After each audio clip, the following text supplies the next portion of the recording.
A single bullet hole marked the "No Trespassing" sign at the edge of Amara Williams' farm. A warning she refused to heed. 3 months of escalating threats hadn't broken her. Not the sheriff's intimidation. Not the mysterious black SUVs circling her property. Nor even Child Protective Services threatening to take her son, Elijah.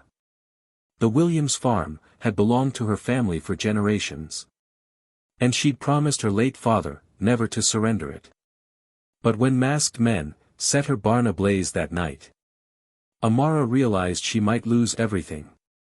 Then, a shadow moved against the flames, dropping the attackers with military precision. Her brother, Caleb, officially killed in action 3 years ago, stood before her with harder eyes than she remembered. They picked the wrong family, he said simply, pulling Elijah to safety. What began as a land grab was about to expose buried government experiments, corporate corruption, and a truth that would transform their quiet corner of America forever. The sun crept over the horizon, casting a golden glow across Amara Williams' farm. Morning dew glistened on rows of vegetables, while chickens clucked their way across the yard. In the distance, 8-year-old Elijah darted between tall stalks of corn, his laughter echoing across the property. The scene was picturesque, peaceful, yet somehow isolated from the world beyond its boundaries. Amara wiped sweat from her brow, tightening the final bolt on her father's old tractor. Despite the early hour, her hands were already stained with grease. The ancient machine had broken down again. But a new one wasn't in the budget. Nothing fancy ever was. "Mama, Mama, look!" Elijah called, rushing toward her with cupped hands. "I found a praying mantis in the garden." Amara smiled, setting down her wrench to examine his discovery. "That's a good sign, baby," she said warmly. "They eat the bugs that would hurt our crops." She watched her son's eyes light up with curiosity. Being both mother and teacher since pulling him from school last year had its challenges. But moments like these made it worthwhile. "Can we add it to my science journal?" Elijah asked, carefully transferring the insect to a jar with air holes. "Perfect for today's lesson." Amara nodded. "Go set up your workspace on the porch. And I'll be there in 20 minutes, to start your lessons." As Elijah scampered off, Amara returned to the tractor. Her father's voice seemed to float around her, as she worked. "This land is our bloodline, Amara. Never let go of what's truly yours." Those words had become her mantra since inheriting the 20 acres of farmland 2 years ago after his passing. The crunch of tires on gravel pulled her attention to the driveway. An old pickup truck rumbled toward the house, raising dust in its wake. Amara recognized it immediately, and felt her shoulders relax. "Miss Williams." Harold Whitmore called, as he climbed out. His 70-year-old frame, still spry despite his age. The white-haired man held up a paper bag. "Thought these might help with that stubborn old John Deere." Amara accepted the bag, finding salvaged tractor parts inside. "Mr. Whitmore, you're a godsend. How much do I owe you?" "Nonsense," he waved dismissively. "Your daddy would have done the same for me." The old man leaned against the tractor, his weathered face turning serious. "How are things? Any more visitors?" Amara's expression tightened. "Not since last month." Harold nodded slowly. Good, though, I did notice a fancy car, parked down by Robinson's old place yesterday. Black SUV, out-of-state plates, or no plates at all." "Probably nothing," Amara said, though she felt the familiar knot forming in her stomach. "Probably," Harold agreed, though his eyes said otherwise. "Just remember what your daddy always said. About this town's unwritten rules. Some folks around here still think people should know their place. He spat the last words, with disgust. They chatted, while finishing the tractor repairs. Harold shared stories about Amara's father. Stories that made her laugh despite her worries. After he left, Amara turned to teaching Elijah his daily lessons. Though her mind occasionally drifted to the mention of the black SUV. Later that afternoon, while checking fence lines at the property's edge, Amara spotted it. A sleek black vehicle, idling about 100 yards down the road. No plates visible. Just watching. A chill ran down her spine. Despite the warm spring air. When she stared back, the driver slowly pulled away. The next day, Amara loaded her truck with produce for the weekly farmers market. These sales kept them afloat, though barely. "Can I come this time?" Elijah asked, already climbing into the passenger seat. Amara hesitated. His last trip into town hadn't gone well. The reason she'd started homeschooling. But keeping him isolated wasn't the answer either. "Okay, but stay close to me," she said, helping him buckle his seatbelt. The town square bustled with Saturday activity when they arrived. Amara set up her modest stand among the other vendors, arranging tomatoes, zucchini, and fresh eggs. With careful precision. "Well, look who's here." A woman's voice called out. Lisa Turnbull, whose family owned the large commercial farm north of town, approached with a tight smile. "Amara, honey, still working that little plot of yours? Bless your heart for trying." "Business is good, Lisa," Amara replied evenly. "People appreciate knowing where their food comes from." "I'm sure they do." Lisa's gaze drifted to Elijah, who was arranging bundles of herbs. "And how's the boy? Heard he's not in school anymore." "Such a shame." "He's learning just fine," Amara said, her voice cooling. "Top of his class, actually." Lisa's smile didn't reach her eyes. "Of course, he is." As Lisa walked away, Amara noticed several people watching their exchange. Some quickly averted their eyes when she looked in their direction. Others whispered behind cupped hands. "Mama?" Elijah tugged at her sleeve. "Can I get water from the fountain?" The water fountain stood just across the square. Close enough to watch him. "Straight there and back, okay?" Amara kept one eye on her son, while helping customers. He reached the fountain without incident. But as he finished drinking, 3 older boys approached. Though she couldn't hear what was said, their posture told her everything. One boy bumped Elijah roughly. Another knocked his cap off when Elijah bent to retrieve it. A third boy scooped up dirt and flung it at him. Amara was already moving when she saw Elijah gasp and reach for his inhaler. She pushed through the crowd, heart pounding. "Back off!" she shouted, reaching her son and pulling him close. The boys scattered. But not before one called back a word. That made her blood boil. As she helped Elijah with his inhaler, a heavy shadow fell across them. Sheriff Dale Horton stood there, thumbs hooked in his belt loops, watching with cold eyes. "Problem here, Miss Williams?" he asked, his voice deceptively casual. "Just some boys roughhousing," she replied, meeting his stare directly. "Seems like trouble follows some folks," he observed. "Might want to keep a closer eye on your boy. Or better yet, put him back in school, where he belongs." "We're fine, Sheriff," Amara said, her arm protective around Elijah's shoulders. "Thank you for your concern." The sheriff's mouth twitched. "Just doing my job. By the way, heard you had some irrigation issues last month."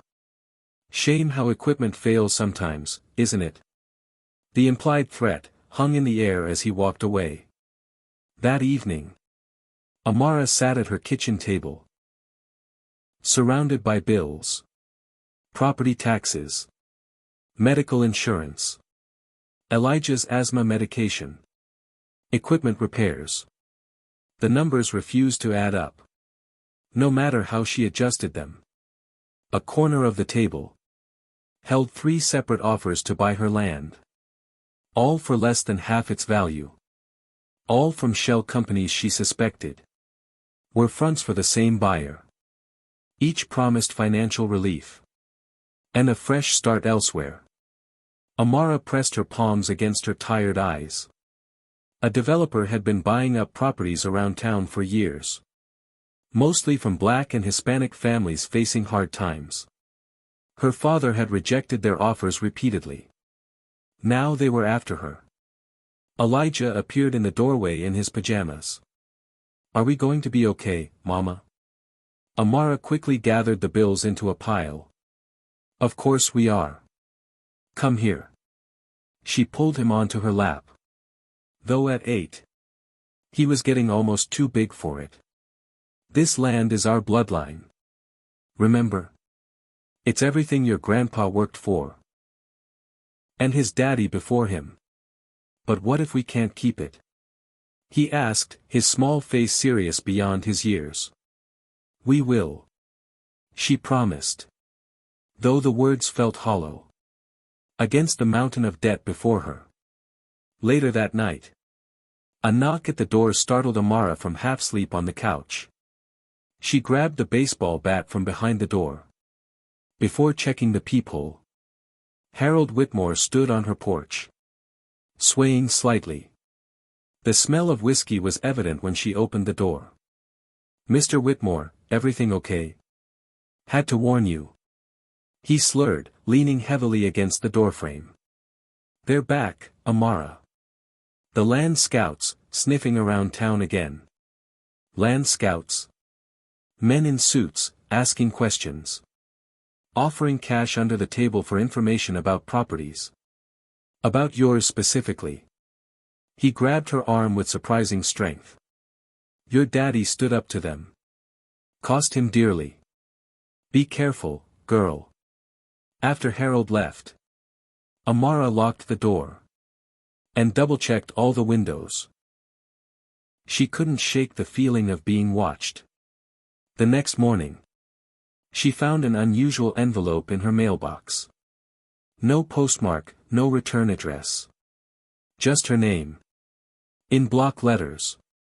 Inside was a military-issue dog tag, wrapped in a cloth stained with what looked disturbingly like dried blood. She recognized it immediately. Her brother Caleb's. The one word scrawled on the cloth made her breath catch. Hold on.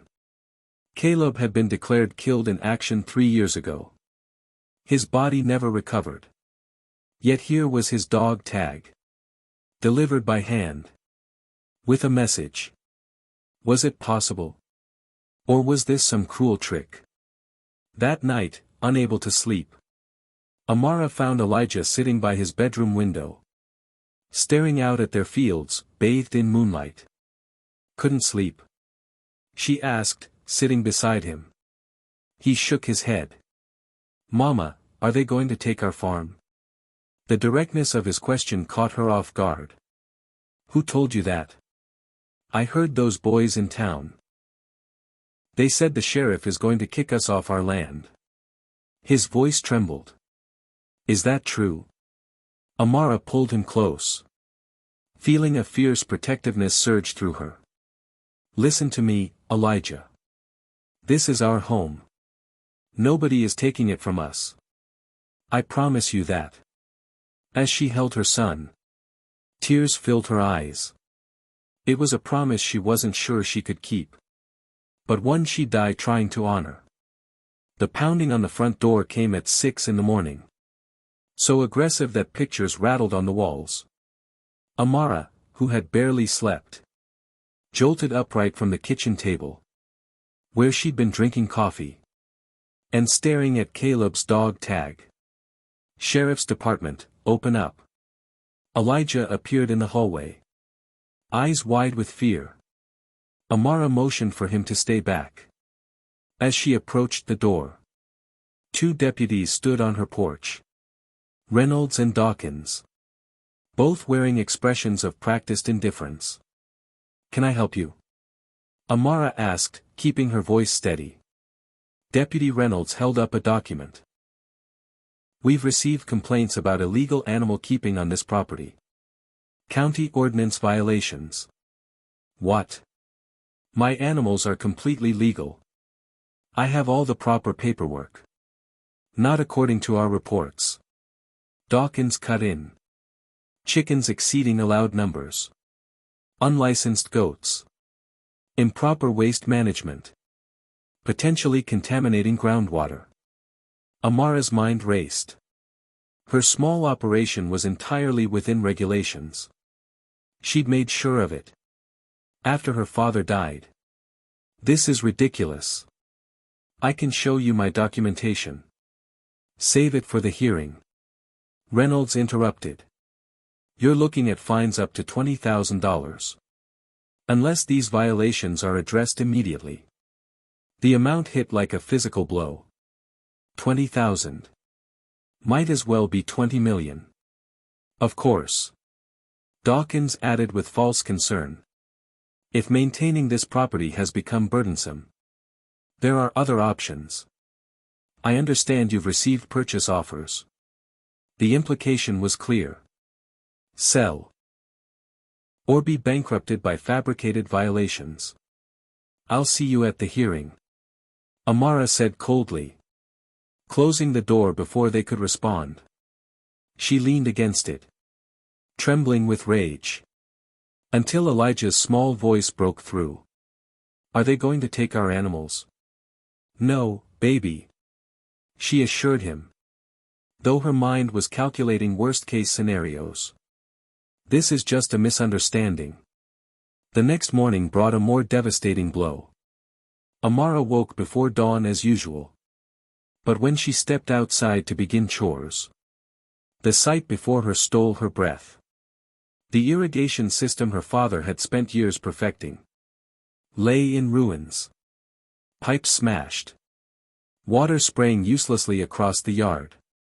The chicken coop door hung open. Birds scattered. 2 goats had escaped their pen, where someone had cut the fence. And across her best field of young corn, deep tire tracks showed where a vehicle had deliberately driven through the delicate plants, crushing them. A piece of paper had been nailed to her barn door. The message was blunt. "Sell now or lose it all." Elijah found her on her knees in the mud, trying to salvage what vegetables remained. Without a word, he knelt beside her and began helping, his small hands working alongside hers. "We'll fix it," he said with childlike determination. "We always fix things." It took all day to round up the animals and patch the worst of the damage. By sunset, Amara's body ached. But a small sense of victory warmed her. They hadn't broken her. Not yet. That feeling evaporated the next morning, when a sleek government sedan pulled into her driveway. A thin woman in a pressed suit stepped out, flanked by a uniformed officer. "Ms. Williams," she said crisply. "I'm Deborah Mercer from Child Protective Services. We've received concerning reports about your son's welfare." Amara felt the ground tilt beneath her. "What reports?" "Allegations of educational neglect, unsafe living conditions, and possible exposure to hazardous materials." The woman's clinical tone made the absurd claim sound plausible. "We'll need to inspect the premises and interview Elijah privately." "You have no right," Amara snapped. "We have every right, Miss Williams. Unless you prefer, I take temporary custody of your son now." The next hour passed in a blur of invasive questions and note-taking. As the CPS worker inspected every corner of their home, Elijah sat stiffly at the kitchen table, answering questions with growing distress, while Amara was forced to remain silent. Just as Mercer began suggesting Elijah should come with her for further assessment, the front door burst open. Carmen Jackson, Amara's oldest friend, and the town's only black mechanic, strode in with a folder clutched in her hand. "Before you continue," Carmen announced, her voice carrying the authority of her 6-foot frame, "you might want to review these documents." She slapped the folder on the table. Complete homeschool registration with the state. Elijah's academic progress report certified by a licensed educator. And medical records confirming his physical health. Also, dated photographs documenting this home's appropriate living conditions. Carmen turned to the officer. "And you might be interested in knowing that entering a private residence with CPS without a proper warrant, when there's no imminent danger, is a violation of Fourth Amendment rights." The confidence in Carmen's voice made Mercer hesitate. She flipped through the folder with thinning lips, then snapped it shut. "These will need verification," she said coldly. "Verify away," Carmen replied. "In the meantime, I believe your visit has concluded." After they left, Amara collapsed into Carmen's arms, shaking with silent sobs. "They're trying to take everything," she whispered. "My land. My son. Not while I'm breathing," Carmen promised. "They've done this before. Targeting single parents. Especially single mothers of color with valuable property. But they picked the wrong woman this time." The following days brought a painful routine. Damage in the morning. Repairs by evening. Each time Amara fixed something, another problem would appear. Through it all, she and Elijah worked side by side. Rebuilding fences. Replanting damaged crops. Reinforcing animal enclosures. "You're stronger than most grown men I know," Amara told him one evening, as they finished mending a fence. The physical labor had given her son a determined set to his jaw. That reminded her painfully of Caleb. "I have to be," he replied with simple certainty. "It's just us." The word squeezed her heart. Since Caleb's supposed death, they'd been alone in their struggle. Harold helped when he could, and Carmen had become their fiercest ally. But ultimately, it was just mother and son, against increasingly powerful enemies. Speaking of Carmen, the news came 3 days after the CPS visit. Carmen's garage had burned to the ground overnight. Electrical issue, the fire department claimed. Though Carmen had recently rewired the entire building herself. The timing wasn't coincidental. Just the day before, Carmen had fixed Amara's truck for free, allowing her to make deliveries to her remaining customers. "This is getting dangerous," Amara told Carmen, when she visited the charred remains of the garage. "Maybe you should distance yourself from me for a while." Carmen laughed bitterly. "Sugar. They've been trying to run me out of business since I opened 10 years ago. Only difference now is they're not pretending anymore." She kicked at a blackened tool. "Besides, what kind of friend would I be if I abandoned you now?" The monthly town meetings should have been routine.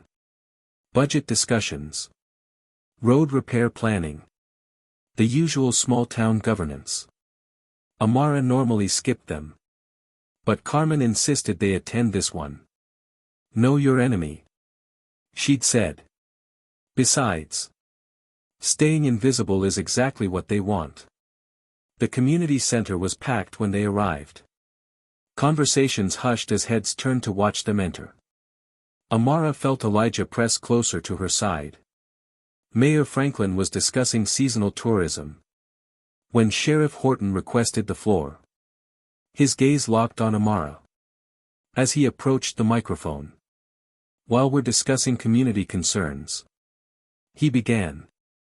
I feel it's my duty to address rumors of increased drug activity in our county. A murmur swept through the crowd. Specifically. He continued. We have credible information about a property on Old Mill Road being used as a distribution point. Amara's blood ran cold. Her farm was the only residential property on Old Mill Road. That's a lie. She said, standing abruptly. All eyes turned to her. Sheriff Horton smiled thinly. I didn't mention your name, Ms. Williams. Interesting that you assumed I was referring to you. You know exactly what you're doing. Amara shot back, her voice shaking with fury. Just doing my job. He replied smoothly. Protecting this community from elements that threaten our way of life. The damage was done. Throughout the room. People whispered behind their hands. Throwing suspicious glances her way. A reputation could be destroyed in minutes in a small town. Especially when you already stood out. As they left the meeting. A woman Amara didn't recognize fell into step beside them. Don't look at me. She said under her breath. I'm Tess Guan, journalist with the Regional Herald. That was quite a show in there. Not now. Amara muttered, quickening her pace. I've been investigating Horton for months. Tess persisted, keeping pace. You're not his first target. Just his most recent. I think we should talk.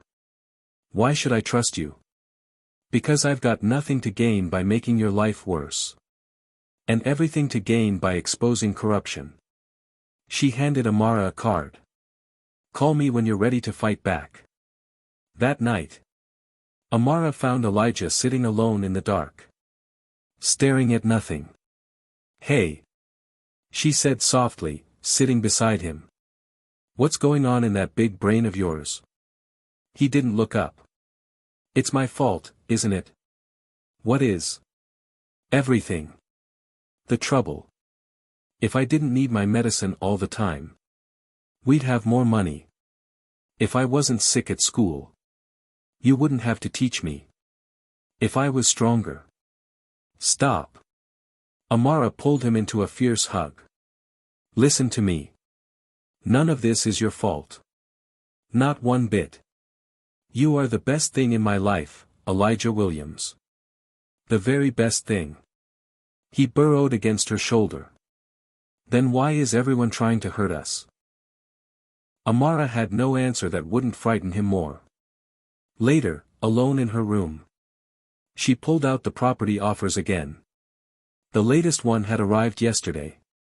Slightly higher than before. But still insultingly low.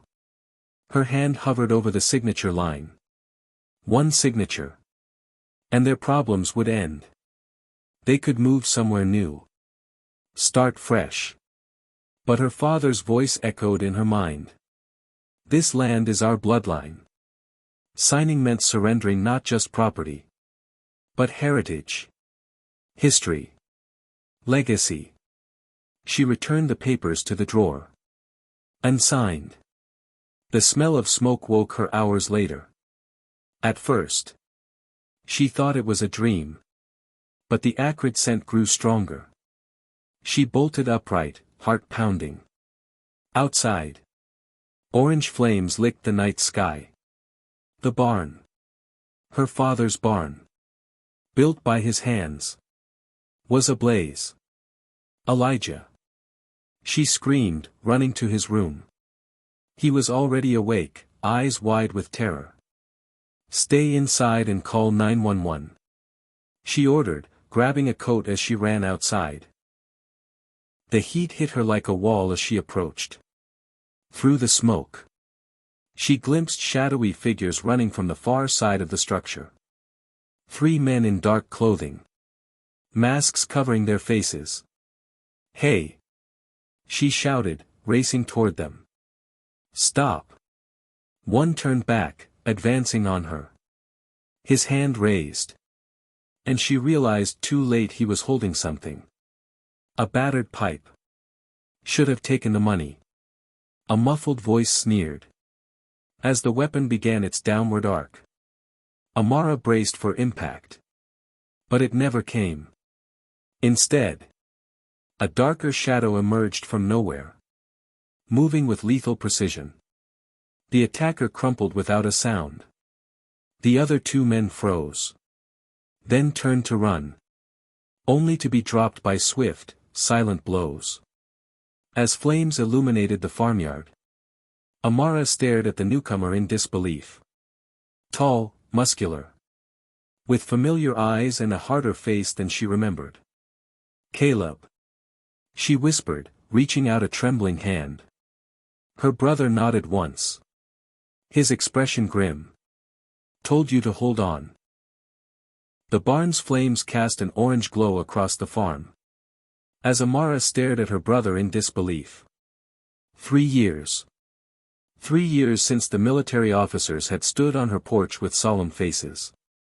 3 years of believing Caleb Williams was buried. In some unmarked grave overseas. Yet here he stood. Solid and real. His familiar eyes set in a harder face. Caleb. She whispered again. Tears spilling down her cheeks. A crash from the burning barn interrupted her question. The roof was collapsing, sending embers spiraling into the night sky. In the distance, sirens wailed. Questions later. Caleb said. His voice deeper than she remembered. He nodded toward the unconscious men on the ground. They'll have backup. We need to move. Before Amara could respond, Elijah burst from the house. Inhaler clutched in one hand. He froze at the sight of the strange man standing with his mother. Uncle Caleb? He asked in a small voice. For the first time. Emotion cracked Caleb's stoic expression. Hey, little man. He said softly. You've grown. The boy moved cautiously forward. As if approaching a ghost. When he was close enough, Caleb dropped to one knee. Meeting his nephew at eye level. Elijah reached out tentatively. Touching Caleb's face with trembling fingers. You're real. He whispered. The sirens grew closer. Caleb rose swiftly. Inside. Now. Once in the kitchen. Caleb closed all the blinds. And checked each exit with practiced efficiency. He moved like a predator. Silent and alert. When he finally joined them at the table, Amara couldn't hold back any longer. They told us you were dead. She said, tears streaming down her face. 3 years, Caleb. 3 years of mourning you. Caleb's jaw tightened. In many ways. I was dead. And I needed to stay that way. To protect you both. Protect us from what? Amara demanded. From the people I crossed paths with during my last mission. People who wouldn't hesitate to use my family as leverage.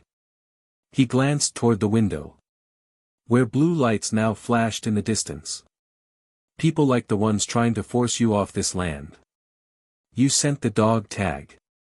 Amara said. The pieces finally clicking into place. Caleb nodded. When I heard about the trouble here, I knew I had to come. Been watching the farm for 2 days. Learning their patterns. Uncle Caleb was in the army. Elijah said proudly. His fear momentarily forgotten. Special forces. Caleb corrected gently. And sometimes the bad guys wear uniforms too, little man. The fire department arrived. Followed by Sheriff Horton's cruiser. From the window. They watched the firefighters battle the blaze. While Horton surveyed the property with calculating eyes. He's looking for me. Caleb observed. Those men worked for him. For the sheriff? Amara asked, shocked despite everything. Not exactly. Horton's just a puppet. He works for people with bigger plans. Caleb turned away from the window. The harassment. The threats. The CPS visit. It's all connected to Vanguard Dominion. The land development company. The one that's been buying up properties. They're more than that. Caleb said grimly. Much more. And they won't stop until they get what they want. My land. Amara said. What's underneath it? Before he could explain further. A knock at the door made them all tense. Caleb motioned for them to stay back as he approached. Drawing a knife from a hidden sheath. Ms. Williams, Fire Department. Need to ask you a few questions. Amara moved to answer. But Caleb held up a hand. It's a setup. He whispered. Trust me. Instead of opening the door. He led them to the back of the house. And out through a window. They circled around to the edge of the property. Where Caleb had stashed a nondescript sedan. Get in. He ordered. We'll come back when it's safer. As they drove away. Amara looked back at the farm. Her heritage. Her home. Illuminated by the dying fire and emergency lights. She felt both heartbroken. And strangely unburdened. With Caleb back. She was no longer fighting alone. They checked into a motel. 30 miles away. Paying cash. Elijah fell asleep almost immediately. Emotionally drained. In the dim light of the bathroom. Amara finally got a good look at her brother. New scars marked his face and arms. The youthful sparkle in his eyes. Had been replaced by something harder. More guarded. What happened to you? She asked softly.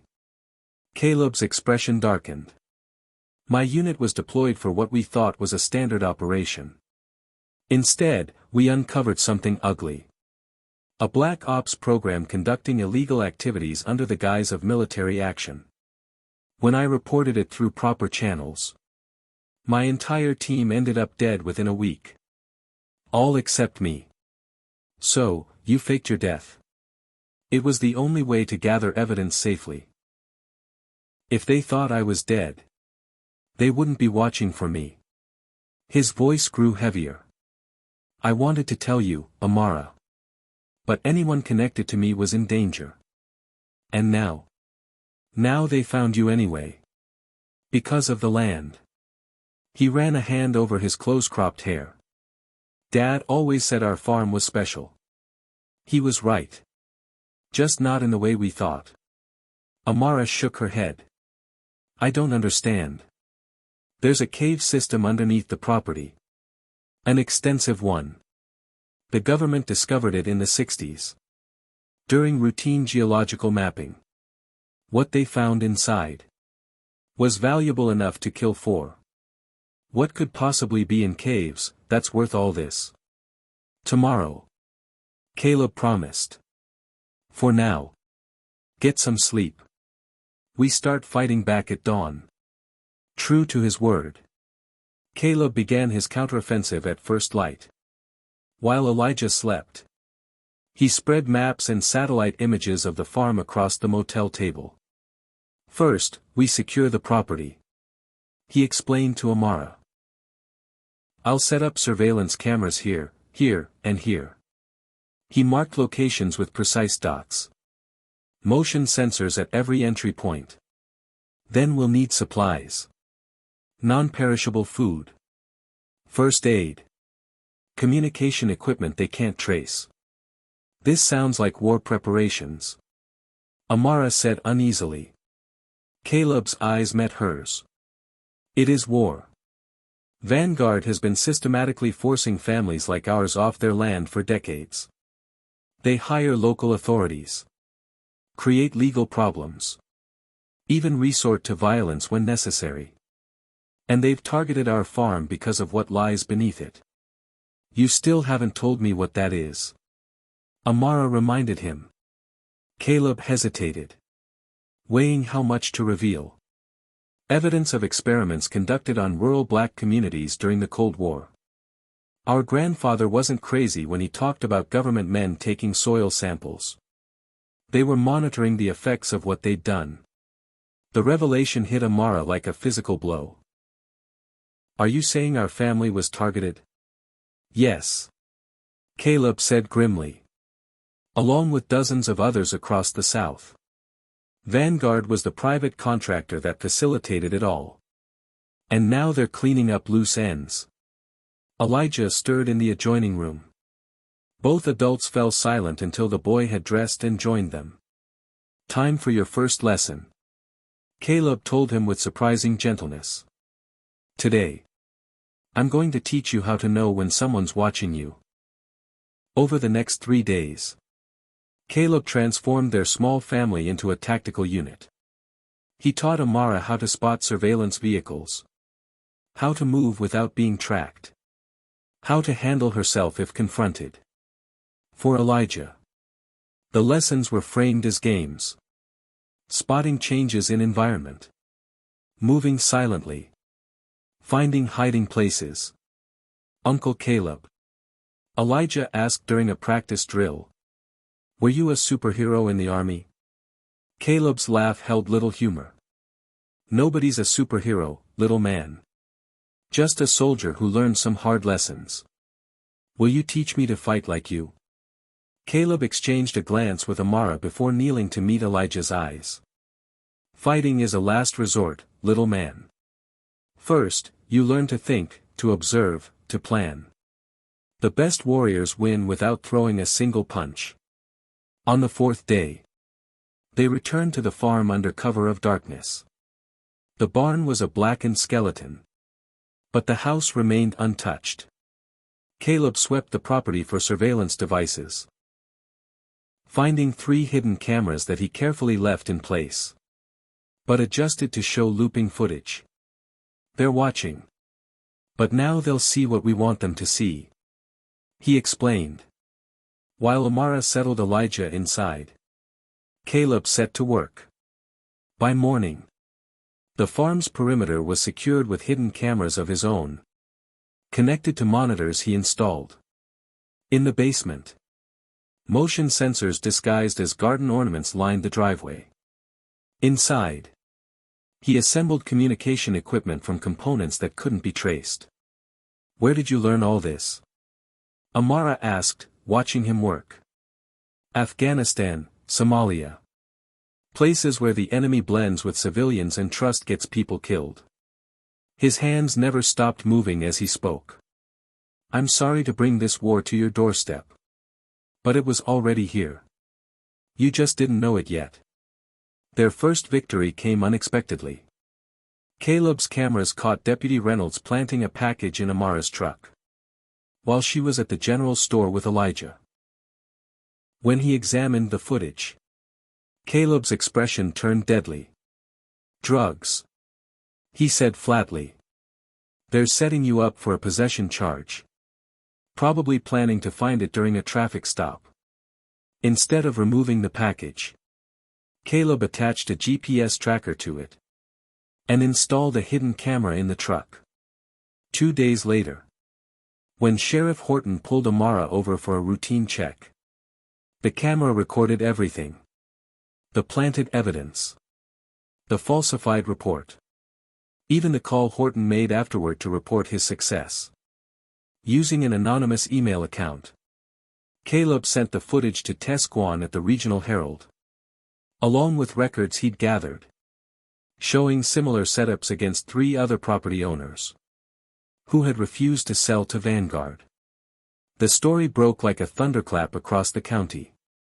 Though Horton denied everything. The footage was damning. For the first time. Doubt crept into the community's perception of their sheriff. It's a start. Caleb said as they watched the news coverage. But Vanguard won't give up so easily. If anything, they'll escalate. He was right. The harassment became more subtle, but more pervasive. Deliveries to the farm mysteriously disappeared. Amara's bank account showed unexplained holds. Even Elijah's asthma medication was suddenly out of stock. At every pharmacy within 50 miles. Through it all, Tess became an unexpected ally, using her journalistic connections to help where she could. At first, Caleb was wary of trusting her. Everyone has an agenda, he warned Amara. Even well-meaning reporters. But when Tess showed up at the farm one evening, with a trunk full of supplies they couldn't otherwise obtain, including Elijah's medication, Caleb's suspicions softened. My brother was 18. Tess explained while helping unload the supplies. When the police planted drugs in his car. He's still serving time for something he never did. So yes, I have an agenda. The truth. That night, while Amara put Elijah to bed, Caleb and Tess pored over documents she'd uncovered, showing the connection between Vanguard Dominion, Sheriff Horton, and a shell company that had purchased 7 properties surrounding the Williams farm. They're creating a buffer zone, Caleb realized. Isolating you completely. Tess nodded grimly. And they've done it before in 3 other counties. Always the same pattern. Target an area. Apply pressure. Eliminate holdouts. Then buy everything at rock-bottom prices. But why this land specifically? Tess pressed. What makes it worth all this effort? Caleb hesitated, weighing how much to reveal. Finally, he decided on trust. Come with me tomorrow night, he said. I'll show you. Under a full moon, Caleb led Amara and Tess to the far corner of the property, where a dilapidated well stood, half hidden by overgrowth. Elijah remained at the house under Carmen's watchful eye. The two of them playing board games with the curtains drawn. Dad always told us never to play near this well, Amara recalled as they approached.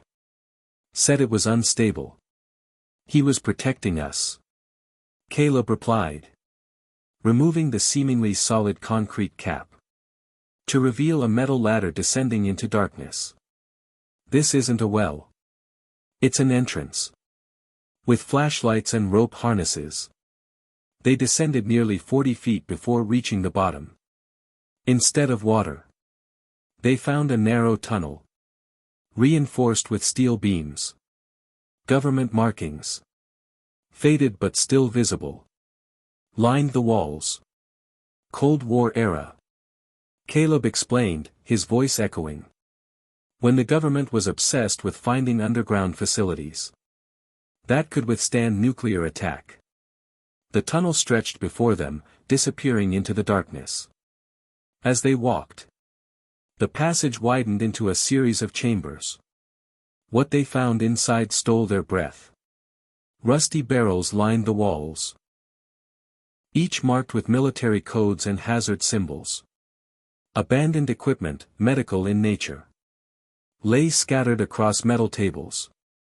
Filing cabinets stood against the far wall, their contents long since removed, except for a few scattered papers. What is this place? Amara whispered, her voice small in the cavernous space. A test site, Caleb replied grimly. One of many, where they conducted experiments that would never be approved through official channels. The perfect setup. Remote location. Predominantly minority population. Who wouldn't be believed if they reported strange occurrences? Tess photographed everything with grim determination. This is bigger than a land grab, she said. This is a cover-up. Caleb nodded. And somewhere in these caves is proof. Concrete enough to expose it all. They spent hours exploring the underground network. Discovering more chambers. More evidence of whatever had happened there decades ago. In the final room, Caleb found what he was looking for. A steel lock box. Hidden behind a false wall panel. Inside was a hard drive. Sealed in protective material. Military storage. He explained. Designed to survive decades underground. How did you know it was here? Amara asked. I didn't. Caleb admitted. But I knew Vanguard wouldn't be this determined. Unless there was something they desperately needed to recover, or destroy. He carefully packed the drive in his bag. Now. We just need to access it. When they emerged from the tunnel. The night had grown unnaturally quiet. No insects chirping. No distant traffic. Just silence. Something's wrong. Caleb whispered, drawing a weapon Amara hadn't realized he was carrying. They approached the house cautiously. Through the windows. They could see Carmen and Elijah still playing games. Seemingly unaware of any danger. But Caleb's instincts screamed warning. Take the back trail to Carmen's truck. He instructed the women. Drive straight to the motel. Don't stop for anything. What about you? Amara demanded. I'll get Elijah and Carmen out. Trust me. As Tess and Amara slipped away. Caleb circled the house. Checking each of his security feeds through a handheld device. The cameras showed nothing unusual. Which itself was suspicious. The woods surrounding the property should have registered some wildlife movement. His suspicions were confirmed. When he spotted fresh tire tracks behind the storage shed. Too narrow for a car. Perfect for ATVs. Someone had scouted the property. Careful to avoid his sensors. Caleb entered through the cellar door. Moving silently up to the main floor. His appearance in the kitchen doorway startled Carmen and Elijah. Uncle Caleb. Elijah began excitedly. But Caleb held a finger to his lips. We need to leave. He whispered. Right now. No questions. To her credit. Carmen asked none. Simply gathering Elijah's jacket and medicine. They were halfway to the door. When headlights swept across the front windows. Multiple vehicles pulled into the driveway. Doors slamming. As men deployed around the house. Sheriff's Department, we have a warrant. Caleb's mind raced through options. Back door, he decided. Stay low. They had just reached the kitchen. When the front door burst open. Deputies poured in, weapons drawn. Caleb pushed Carmen and Elijah into the pantry. Whatever happens. Get him to his mother. He whispered to Carmen. Before closing the door. Then he stepped into the open.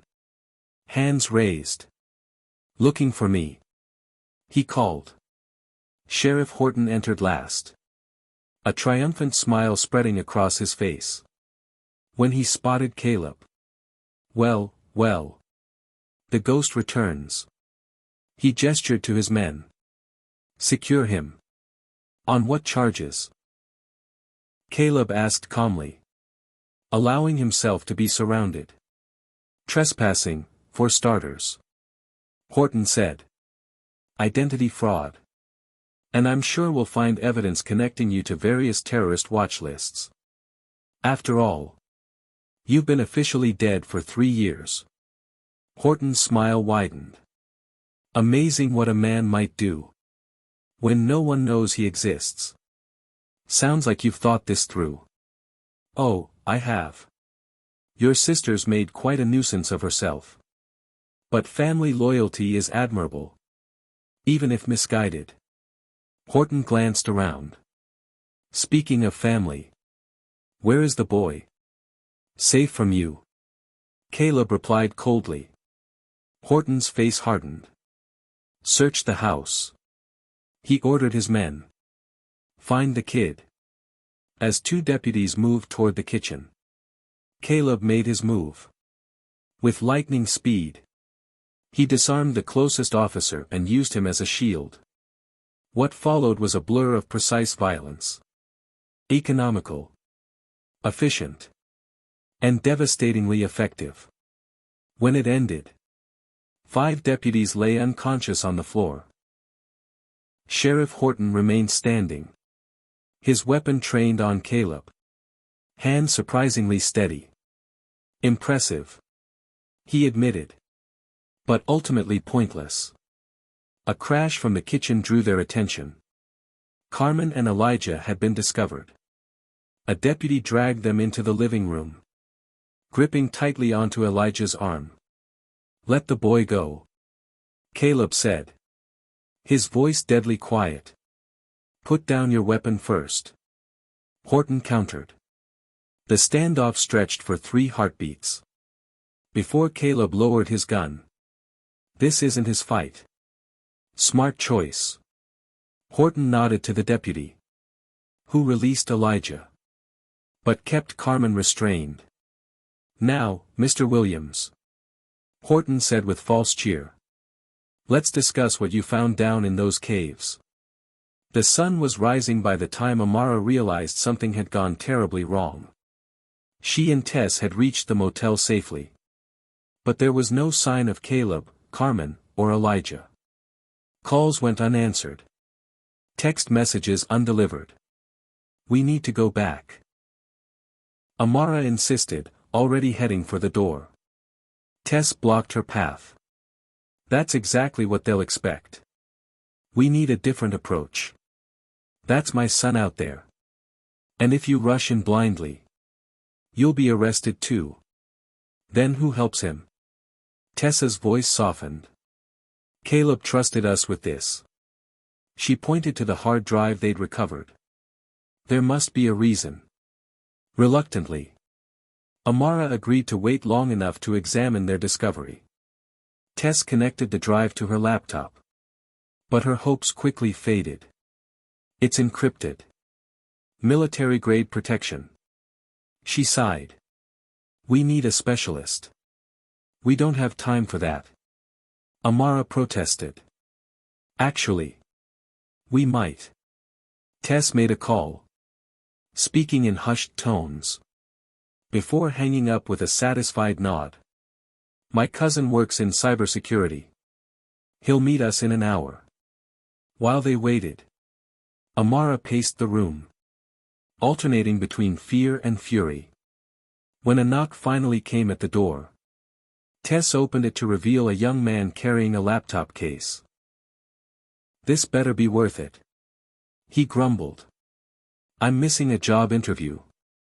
"Lives are at stake, David," Tess replied, gesturing to the hard drive. "Can you crack it?" David examined the device with growing interest. Cold War-era storage, with modern encryption layered on top. Someone updated the security protocols regularly. He glanced up. "This will take time." "How much time?" Amara demanded. "Hours, maybe days." "We don't have days," Amara said, her voice tight. "They could be killing my brother and my son right now." David shrugged, already unpacking his equipment. "I'll do what I can. But rushing a system like this increases the chance of permanently locking it." Tess placed a steadying hand on Amara's shoulder. "We have to trust the process. We'll save them. But we need proof first."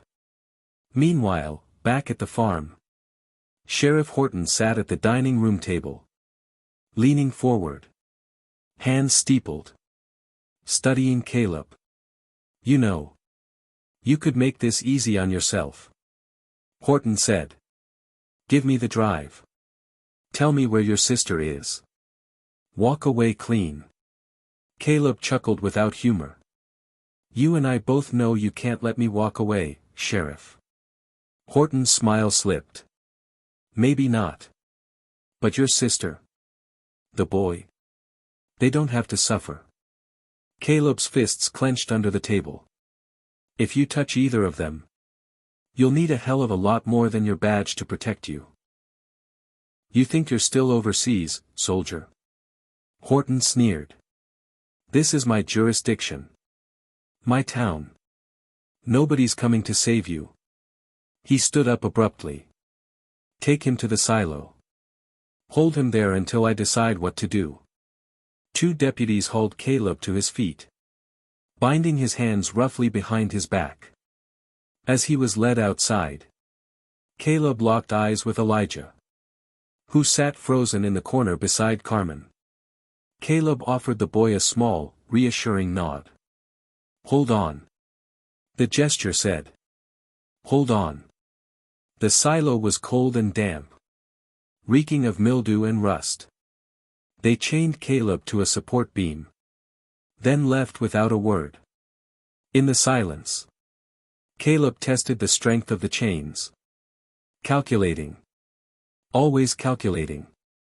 Back at the motel, David swore under his breath, fingers flying over the keyboard. This encryption is insane. Military, corporate, private contractor layers all mashed together. Whoever set this up knew exactly what they were hiding. Can you break it? Tess pressed. Maybe. But I need something. What? Amara asked. A password hint. A keyword. Anything related to whoever made this. Amara racked her brain. What would Caleb know? What would their father know? What was the one thing they all shared? She remembered the phrase carved into the old barn beam. Words their grandfather had taught them. This land is our bloodline. She whispered. David typed rapidly, then paused. That, actually triggered something. The laptop screen flickered. A loading bar appeared. 15%. 25. We're in. David said, astonished. But it's downloading massive amounts of data. We have to stay connected. As the files unlocked, Tess began scanning them. Photographs of chemical experiments. Records of illegal human testing. Maps marking affected areas. Names. Dates. And finally, confirmation that Vanguard Dominion, under previous names, had been involved since the very beginning. This will destroy them. Tess breathed. If we get it out fast enough. But we need to get Elijah and Caleb out first. Amara reminded them fiercely. They come first. Tess nodded, determination hardening her features. We'll hit them with everything at once. Evidence leak. Rescue mission. Exposure. They won't know what hit them. Meanwhile, Elijah sat cross-legged beside Carmen in the dusty corner of the living room, whispering plans. I remember what Uncle Caleb taught us. He said. We have to create a distraction. Carmen smiled grimly. You're a brave little man. But they have guns. So do they. Elijah said, nodding toward the fireplace mantel. An old hunting rifle rested there. A relic from better times. Carmen's eyes widened. You're smarter than you look. While the deputies lounged in the kitchen, Carmen carefully retrieved the rifle. It was unloaded. But the sight of it might buy them a chance. You ready, little man? Elijah nodded. Fear and excitement battling in his chest.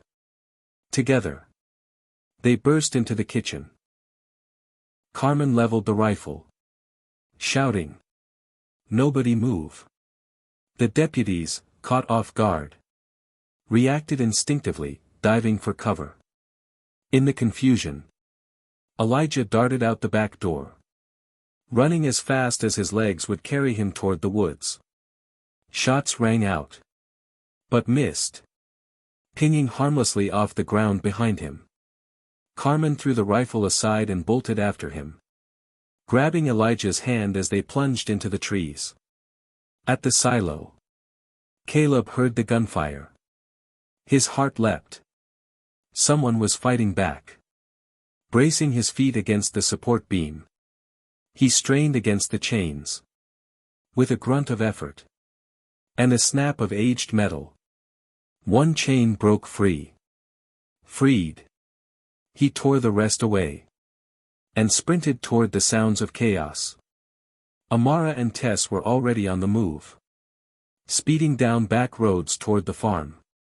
David stayed behind. Continuing to upload the files to multiple secure servers. No matter what happens. He promised. The truth will come out. Amara's hands tightened on the steering wheel. Good. Because we're ending this tonight. The farmhouse loomed ahead. Smoke rising from a fire hastily started near the front porch. Caleb emerged from the shadows.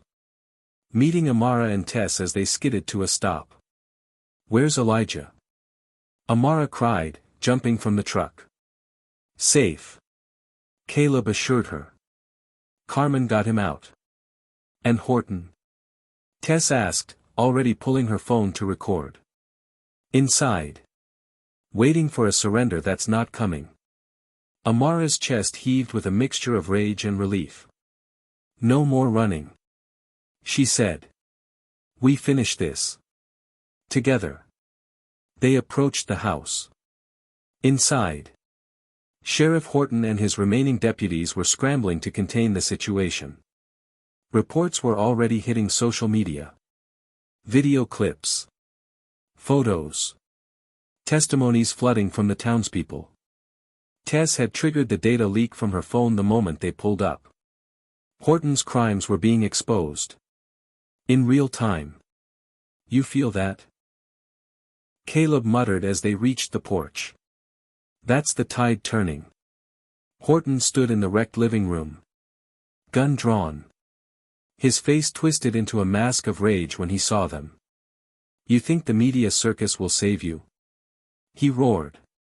"You think anyone gives a damn about a dead soldier and a nobody farmer?" "No," Caleb said calmly. "But the truth does." At that moment. Sirens wailed again. This time, louder, closer. Different. State police vehicles screeched into the driveway. Followed by unmarked government SUVs. Agents poured out, weapons raised. But they weren't aiming at Amara, Caleb, or Tess. They were aiming at Horton. "Drop your weapon." An agent barked. For a moment. Horton looked ready to fight to the death. But then. With a bitter snarl. He tossed his gun aside and raised his hands. The agents moved swiftly.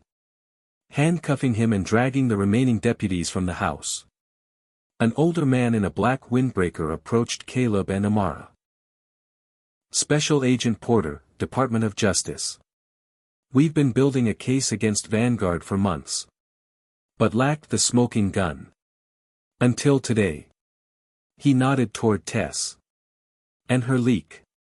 You're safe now," he told Amara. "Your farm stays yours. Your family stays yours." Amara sagged against Caleb. Tears of relief streaming down her face. Elijah raced from the woods. Throwing himself into her arms. "Mama."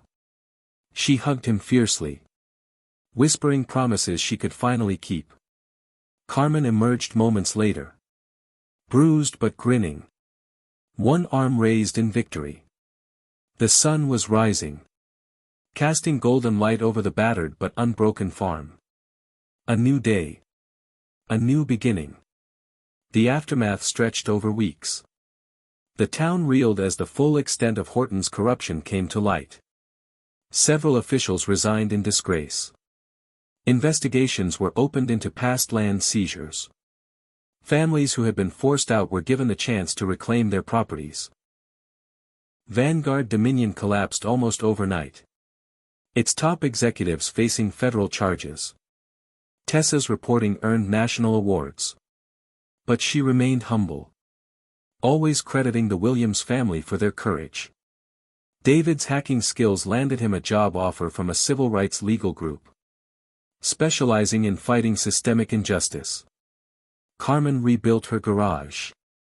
Stronger than before. With help from neighbors who finally understood the depths of the betrayal they had silently witnessed. And on the farm, life returned to a new normal. Amara expanded her crops, partnering with local co-ops. Elijah thrived, both in homeschooling and in learning survival skills from his uncle. As for Caleb, he stayed, no longer a ghost hiding from his past, but a protector, a brother, a teacher. One evening, as the sun dipped below the fields, Amara found Caleb sitting on the porch steps, watching the horizon. "You thinking about leaving?" she asked, sitting beside him. Caleb shook his head. "For the first time in years, I'm thinking about staying." He glanced at her, a rare smile touching his lips. "This land is our bloodline, right?" Amara leaned her head against his shoulder. "Right." Together, they watched the stars emerge, the earth solid beneath them. The future finally, mercifully, theirs.